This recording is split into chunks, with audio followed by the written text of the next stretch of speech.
Donald Trump ကဘာကြောင့်အီရန်ကိုတိုက်တာတော့ဆိုတော့အစ္စရေးက advocate တွေကြောင့် lobby တွေကြောင့်အစ္စရေး lobby တွေငှားတာလေနေတန်ယူကငှားပြီး Donald Trump ကြီးကိုပြောခိုင်းတာနော်တရင်တွေရေးခိုင်းတာဆောင်းပါးတွေရေးခိုင်းတာဟိုဒီသုံးသက်တဲ့သူနိုင်ငံရေးစီသုံးသက်တဲ့သူစီးပွားရေးသုံးသက်တဲ့သူရဲ့ပြောခိုင်းတာပြီးပြော Donald Trump ကြီးရောက်အောင်မျိုးပြောတဲ့အခါကျတော့အီရန်တိုက်ရင်နိုင်မယ်ပေါ့အကျိုးစီးပွားတွေဘာရမယ်ဘာညာအမျိုးပြောဖို့ရပါတယ် Donald Trump ကြီးကအဲ့ဒါလက်မှတ်ထိုးပြီးတိုက်ဆိုတော့အခုဒုက္ခရောက်အဲ့ဒါ lobby ပြ advocate လုပ်တာလှော်ပေးတာဟုတ်လားနောက်တစ်မျိုးမြန်မာလိုပြောရင်ပါတော့အချွန်နဲ့မတာဟုတ်လားအချွန်နဲ့မအဲ့ဒါသတိထားတော့ကနေအချွန်နဲ့မတဲ့သူတွေအများကြီးရှိတယ်မီဒီယာခေတ်မှာလေအဲ့ဒီအတွက်ကိုသီးသန့်လေးကျင့်ထားတဲ့သူတွေကဘာမှအများကြီးပဲ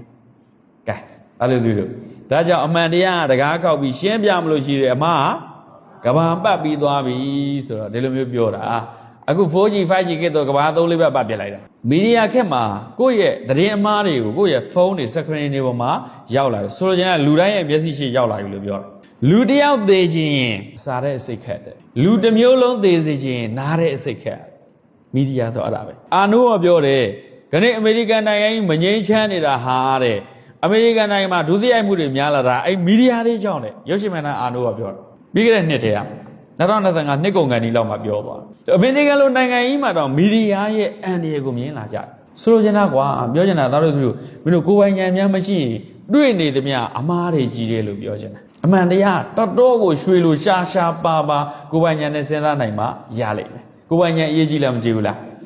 critical thinking အရေးကြီးလားမကြည့်ဘူးလား analytical thinking အရေးကြီးလားမကြည့်ဘူးလားအဲ့ဒါတော့မဟုတ်ဘူးမင်းတို့လစ်ပြီးတာမှတ်တော့ဒါကြောင့်မြတ်စွာဘုရားရှင်က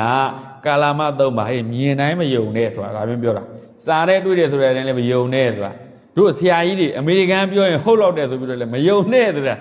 ဘုရားပြောတာဒါပဲလေကွာဒါကြောင့် critical thinking analytical thinking ကအများကြီးရေးကြည့်တယ်